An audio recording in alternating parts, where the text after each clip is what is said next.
Hey guys, this is Kevin Kim with Precision Powerlifting Systems. I'm joined by the easily distracted Jay Birdie of Jay Birdie Fitness, who probably won't listen to any of this. Am I right? No, I'll listen. Oh, nice. All right, so today what I want to go over is I want to go over intent. So this is a word that gets thrown around by coaches quite a bit on the internet. And it's very, very rarely ever defined on what it actually means. And when you look at our pyramid, it's actually on the second level. It's not on the first level. And the way that coaches discuss it a lot is you would think it's a very first level characteristic that you'd want in training. And I think when most coaches say it becomes this, you need to attack every rep in training with intent, right? Or every repetition in training should have intent. But without clearly defining that term, what does that mean? So when you typically see a coach say that, so let's say you haven't read a post of mine or we've never had this discussion before, and I said, I need you to go into the gym and attack each rep with intent. What would you say that means? First thought that comes into your head. Like having more body awareness and not going through the motions. Okay, so putting forth better focus. Yeah. Well, Okay. yeah. And just instead of just going into squat, what muscles are you working? What are you doing? Instead of just squatting, there's more behind the squat than just that. You know what I mean? Yeah. So I guess focus, yeah. So focus, right? It's you come in, you write your list of things to. I was trying not to describe intent with another single word. Yeah. Yeah. Yeah. But to me, that's focus. When I hear it, typically what I think is effort instead of focus. Mm-hmm. Where go in and hit each rep with intent, that means be aggressive and max effort with every repetition. So you can see even between the two of us, there are two different ways of defining what intent means in that situation. Both ways are good. You need focus and you need effort. But in terms of putting max effort into each repetition, I'm not so sure that that's always the right way to go about it. What we want is we want purpose with each repetition, but sometimes you're slowing it down to field positions, to be better at those positions, to be better at those lifts, and your purpose is to get better technically or whatever it is. It's not always just to move things as fast as you can, because moving 50% fast doesn't necessarily mean 100% is not going to move that fast. It's going to be slow. So Sheiko was very big at moving everything at the same speed. So your 50% to move at the same speed as 100% would go at. And how he would explain this, he'd be like, powerlifting is slow power where weightlifting is fast power, right? You're never going to move that fast. So you should be practicing under the speeds in which you're going to be executing the lifts. And I think there's some efficacy to that. And I do think that there are times where people need to be a little bit more aggressive and get after it, even at those lighter weights, and build some explosiveness and stuff like that. I do think that stuff has a place, but each repetition has to have a purpose, and it's going to be a clearly defined purpose. But intent has nothing to do with focus and effort. Focus and effort are their own things. So if you actually look at our pyramid, focus and effort have their own spots within the pyramid itself. Intent is its own thing. So our intent is a personal reason why we're doing something, right? So this is where our personal philosophy would come into play. So back, I can't remember when it was, but this was a few months after the pandemic had started. I had asked all the lifters of PPS to explain their why they're powerlifting. And it had to go beyond this superficial, shallow, because I want to get stronger. I wanted to know deep down inside why each individual had their own personal reasons to participate in this sport.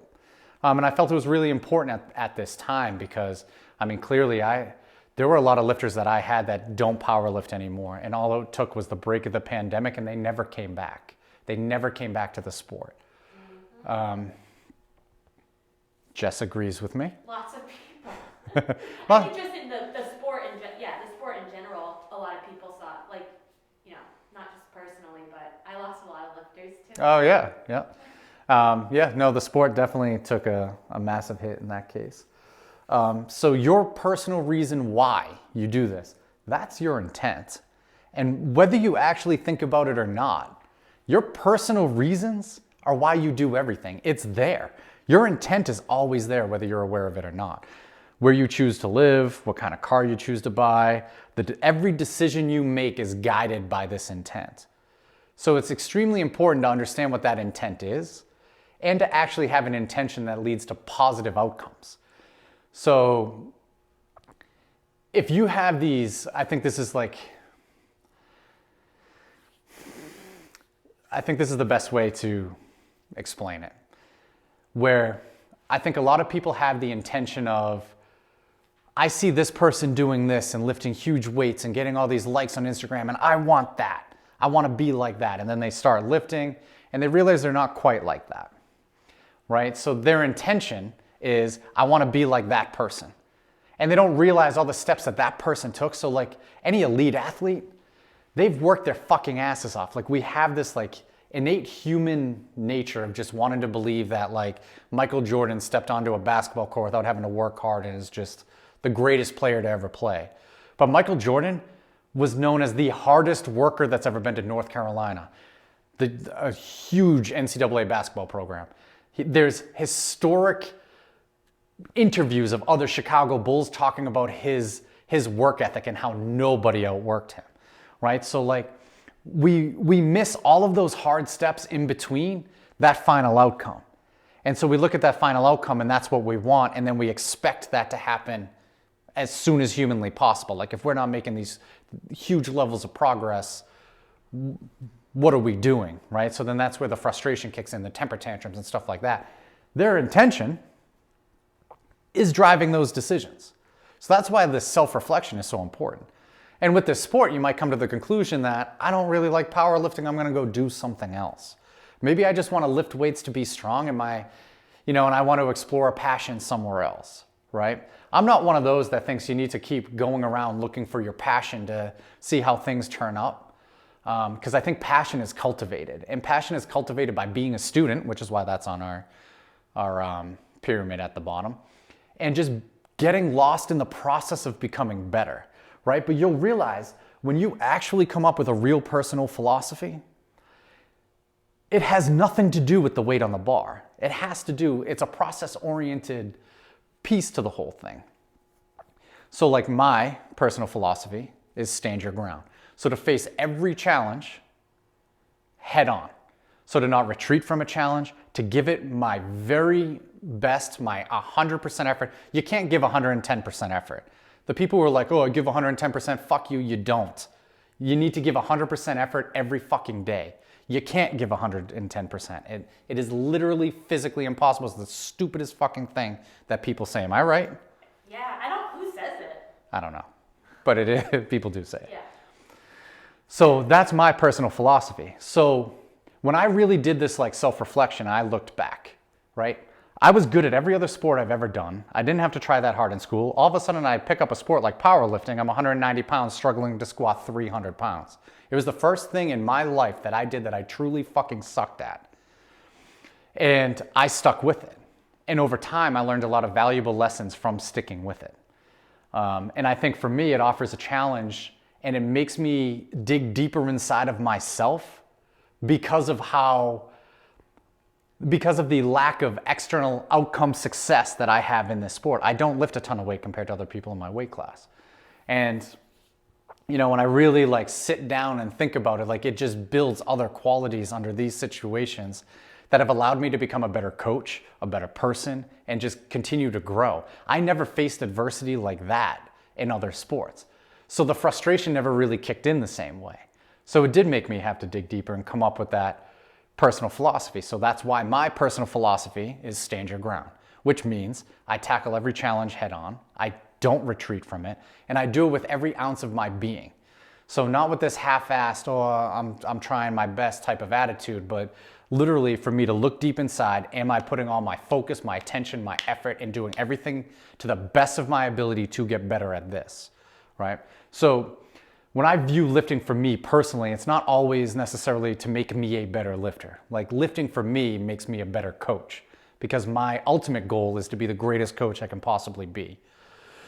So that's why I did singles for a year, because I needed to understand how singles work under those situations. But I'll tell you, the amount of physical and mental effort I had to do to be able to withstand a powerlifting program of doing singles during a fucking pandemic for an entire 12-month period of time took a lot of effort, focus, attention, and made me learn a lot about myself, about coaching, how to strategize the singles in our programs. What's your personal philosophy, Jess? Do you mean the one that we That talked personal about? statement, Oh, yep. yeah. I'm gonna grab a sip of coffee for this. Sure. It's to challenge myself to be the best version of me that I'm capable of becoming. So In every moment. So in case you can't hear that, Jess is to challenge herself to be the best version of herself that she's capable of being in the current moment. Okay? So obviously we're going to progress. So Jess 10 years from now is going to be very different from Jess today. But her goal is to be the best version of herself that she's capable of being in this moment now. Right? So that's her personal statement. That's her intent. Right? So when you say something like that, like how does that make you feel when you say that? It brings me back to reality, the current moment. Does it make you motivated? Yes. It helps me forget to kind of like not worry about the small things and focus on the thing in front of me. Yeah, it brings you back to the moment, which is really important. So for me, it literally motivates me when I'm in one of those positions where I'm like, oh man, this feels heavy, this kind of like, and I say those words, it reminds me of who I am, and it allows me to face that challenge What's head on. yours? Stand your ground. Oh, okay. Did a whole video on it. No, I know. You just said it, but I didn't know if there was more. Because it's stand your ground is kind of is a good one. It's my intent, Yes. right?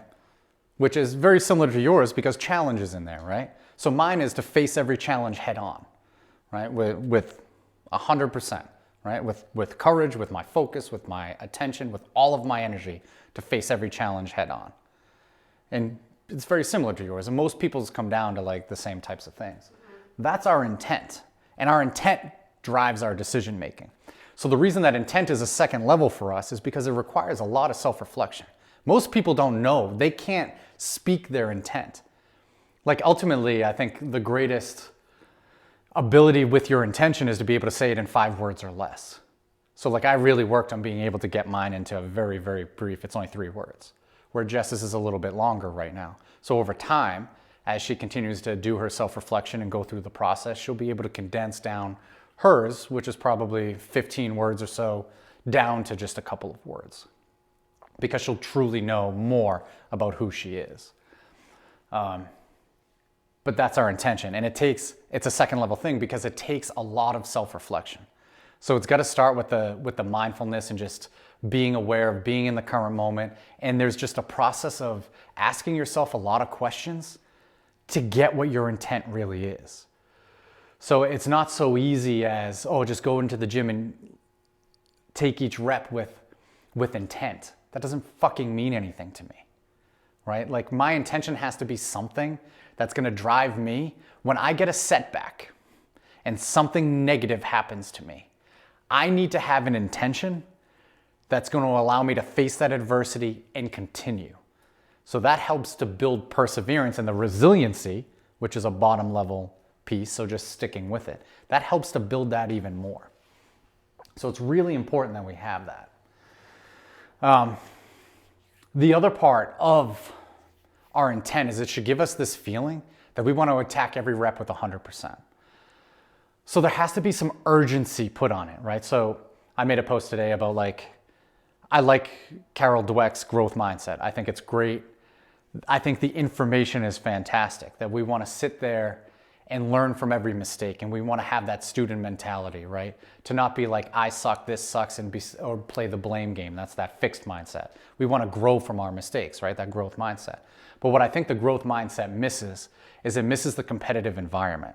We want a competitive mindset. So yes, we want to learn from our failures, but we need to have intention and purpose behind every repetition that we do and a sense of urgency to get better. Because we need to challenge our skill set slightly beyond our skill set. That's effort. We need to do that in order to continue to get better, right? We need to have some risk. Training has to have some consequences. So the way that our programs are set up is week 1, they do max effort lifts, and they're told to leave 5 to 10 pounds on the bar. But they are coming off an easier week 4, so they should be pretty recovered by the time they hit this. But they're told to leave 5 to 10 pounds on the bar. Week 2, they get a percentage of that max effort lift, they get a clear focus to work on, and they get maybe 20 to 25 reps to get the most out of that exercise so that they can come back week 3 and hit a 5-pound PR. Now, it is smoke and mirrors in some way because week 1 they were probably capable of hitting the week 3 number, but at the same time, training's starting to pile up. And if you're really giving your all your focus, all your attention, all your effort, with a sense of urgency and a sense of purpose into each repetition, that fatigue builds up. Especially like we live in this world where work's stress requires us to do that. Some people work and they're in school and they're lifting. People run businesses. There's a number of other factors that come into this that suck some of that focus and attention away. So you have limited resources. Willpower is a limited resource, but you need to have a strong enough intention that allows you to really exhaust that willpower and put it all into your training or whatever endeavor that you're trying to take part in. So they get 20 to 25 reps that they need to get better as fatigue's building up so that in week 3 they can hit a 5-pound PR. So there's this sense of urgency built into the program.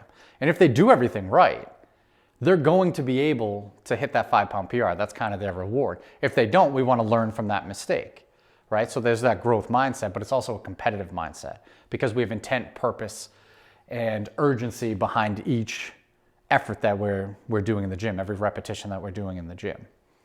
And what we need to be able to do is when we have setbacks within this process, because it's going to happen a lot, right? Every 4 weeks, you're going through this every month with 3 lifts. So there's a lot of opportunity for a lot of setbacks. And when those setbacks occur, we need to have a strong enough intention that allow us to, for me, it allows me to focus my attention on facing that challenge head on with all of my effort. So when I remind myself of my intention when frustration sits in, it takes that negative energy that you might feel originally when you miss a lift or something, and it helps you harness that into something positive. You get back into that positive mindset, you're learning from that mistake, and you continuously do that over time. That's how you get better. So you need to have that intention. If your intention is, oh, I want to have what that person has, and you face a setback, your intention is so weak and it's so superficial that setback is going to outweigh your intention and you're going to get pulled into that negative mindset. And you're going to get frustrated, you're going to blame the coach, you're going to blame the program, you're going to blame this and that. And at some point, yeah, you can keep doing that, change things up. Novelty will have some benefits to you getting a little bit stronger, but you'll reach this spot nowhere near your individual potential, and you'll get stuck. So if you truly want to exhaust your potential, this is really important. You need to know who the fuck you are if you really want to be able to exhaust your potential. Because when you're faced with that adversity, if you can't answer who you are, you're going to get pulled away and you're never going to truly match what you're capable of doing. So this is a really important process, but it takes a lot of time. And you need to be able to come up with something that's very personal, that you feel something deep down inside of you that's going to drive you to face those challenges head on, or to take the opportunity of each challenge to be the best version of yourself that you're capable of being. And you need to have mental skills when that frustration kicks in. Use your breath to bring you back to the moment and say your personal statement so that it gets you that positive feeling again, that motivation again, and then you take that setback, you use it as a learning opportunity and you get better from it. Without intent, you can only go so far. That's why we actually do these exercises with ourselves. And it's good to remind yourself of what your intent is. And it's easy to lose track of what your intention is. But your intention is nothing more than your personal philosophy. It drives you one way or the other. And at the end of the day, how do you want to be remembered? Do you want to be remembered as the asshole who misses lifts and throws their wrist wraps and kicks things and is just a general fucking piece of shit to be around on a day-to-day basis? Or do you want to be remembered as that person who gave that focus, that attention, that effort, and truly just made themselves the best version of themselves that they're capable of being, to use your intention. Like, which one do you want to be? Do you want to be that person? Do you want to be the person who attacks every challenge head on with all of their effort? The person who wants to be the best version of themselves they're capable of becoming. So you can see how that intention is going to have that positive impact on your behavior when you face these setbacks, which are inevitable and which are actually required to succeed. You cannot get better without failing. So if your intention doesn't line up with that understanding, you're only going to go so far. So it's really important to have this. It's really important to do this self-reflection. And this is what coaching is. Coaching's not taking an Excel spreadsheet and writing some fucking numbers while getting good at Instagram and posting some studies up there to try to show the world how smart you are and get some likes. Coaching is dealing with the complex human behavior. You can only train 3 things: mind, body, and craft. That's it. So there should be a way within your programs that you are literally training all 3 of those things. And we get stuck really on the, if you're just super focused on hypertrophy and velocity like that, you're just training your body to do things, right? The mind has to know that there are no limits to the potential on the person that's lifting those weights, because the body will only lift what the mind is capable of seeing it lift, which is why it's so important to have this overreaching goal. So like with PPS, our overreaching goal is to achieve fucking greatness. Like, I listed it out on another video of what that pyramid actually means, but to achieve each individual's fucking greatness, to get the absolute most out of your individual potential makes you fucking great. That's a big fucking vision right there. If your vision's to qualify for nationals, what if you do or what if you don't? Then what's next, right? You need to have something that pushes your boundaries all of the time, matched with a strong fucking intent that keeps you going when there's an inevitable setback. You need that combination of things. And that's what coaching is. It's making people realize their potential, getting them to aim big and see themselves as something greater than what they see themselves at currently, and then giving them the tools to achieve that fucking greatness. That's what coaching is. And they need to be good at their craft. They need to be strong in their mind, and their bodies need to be strong to go with it. So, I don't know. I got nothing else to say. Do you have questions?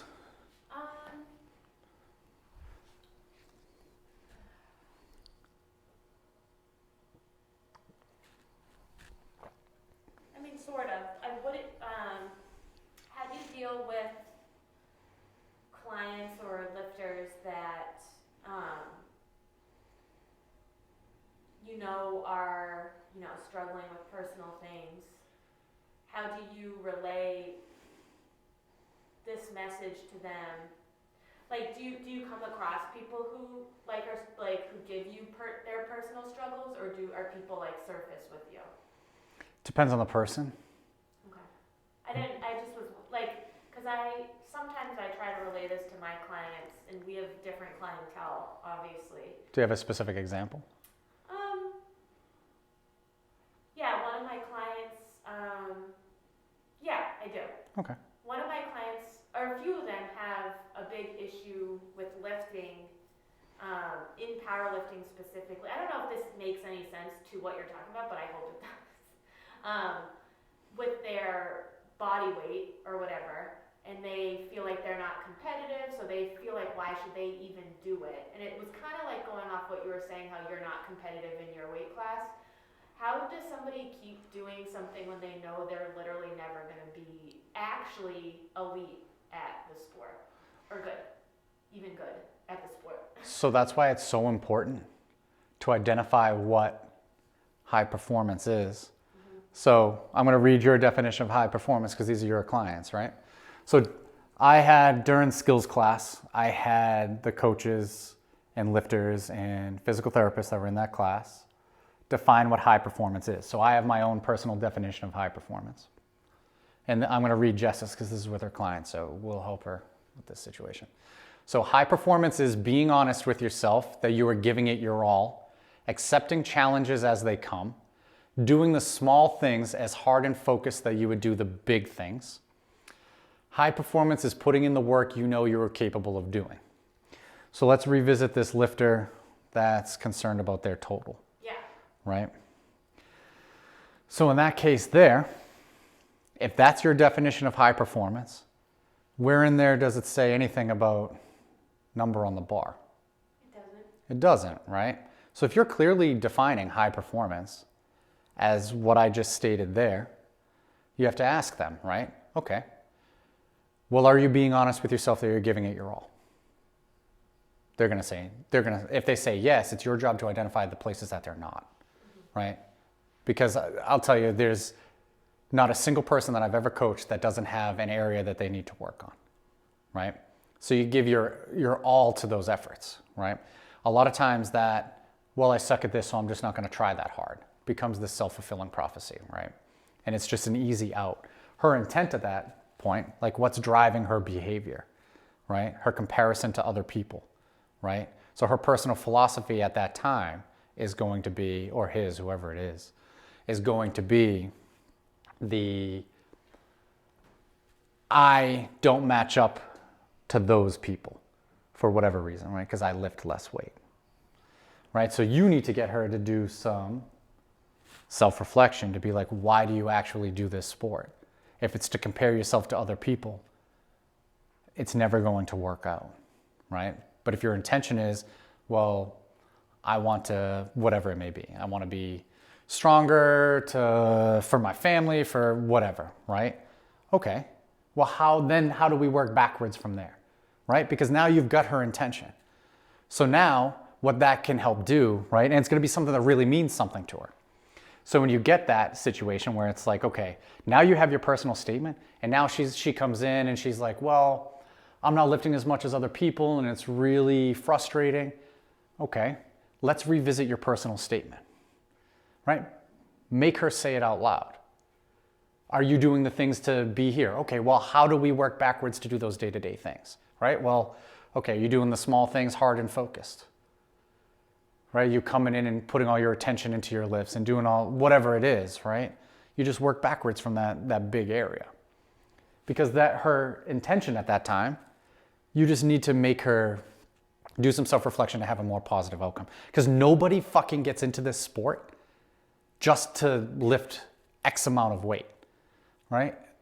Nobody cares. Like, think of every time you've hit a PR. How long were you happy for? 5 fucking minutes? Yeah, 15 minutes. Yeah. How many people cared? When you went to Trader Joe's, because we know how much you love Trader Joe's, when you went to Trader Joe's, how many people in those aisles stopped you to let you know, like, nice PR, Jess, we think you're fucking great. How many of your friends cared more about you because you hit a 5-pound PR on a lift? Nobody gives a flying fuck what you're lifting. Even the ones who lift a lot of weight, they could break world records. They're walking around fucking Trader Joe's and nobody gives a shit either, right? There's gonna be something you get out of the sport that's gonna keep you in it long term, that's gonna get your attention, your focus, your effort going, right? So it's making sure that you define these outcomes and your actions matter. So if you say that, but then all you do is share PRs on the internet, you're voicing that that's all that matters, right? Or if you have one client that's lifting a ton of weight and you're just sharing that one client, you're showing that that's all that matters. Like, I care more about the people who are lifting more weight. And it's very easy to do because your intention when you're on the internet as a coach might be to, well, I want people to like this to build my business or whatever it is, right? But your intention as a coach is to get the most potential out of other people, right? Those don't always line up. They could have conflicting viewpoints. So if you share here's what we're focusing on, this person's doing a good job focusing on the process, Yeah. right? It just sends a better all-encompassing message. So it's making sure that you're defining those things right. And it's a very easy trap that people fall into all of the time where they get into the comparing themselves. It's that fear of other people's opinions, right? Coaches fall into it, lifters fall into it, and it's really hard. But if you have a certain set of values that's guiding your decisions and you just stick to those values in every endeavor, it'll take care of itself. Did that even answer the question? Yeah. Did you have another question? No. So that's why that self-reflection, right, is getting them to have that intention. Because to me, that's a challenge, right? Yeah. When you get, I'm worried about my weight, I'm worried about, comparing myself to others. Those are, they're different types of challenges, right? They're mental challenges. And it's going to require those mindset skills to bring you back to the current moment, right? If you're worried about, your body weight, what you hit last week, what somebody else is doing, you're not living in the moment, right? There's nothing you can do about any of that stuff in that moment, especially if you're in that moment to train, right? And your goal in training is to challenge yourself to make the best version of you that you're capable of being, whatever your intention is. That's what you need to be giving all of your energy to, right? And so that's how your personal philosophy has to guide you back into the moment and direct your energy in a more positive way to do those things, right? And then, of course, you deal with some of the other stuff afterwards, but it takes repetitions. It's not like, oh, I just make a personal philosophy and then everything's going to be hunky-dory forever. Like, it literally requires you to be able to get back to the current moment, to control your thoughts, your actions, not even control, but to be aware of them and be able to refocus them. And that's why, like, for us, refocus is further up. It's a hard-earned skill, right? So, like, you develop that over time, and you just have that ability with a strong intention. Just helps guide that energy to develop those abilities. Good? All right, you can follow me on Instagram. It's KWCan, our team, Precision Powerlifting Systems. You can follow Jay Birdie too.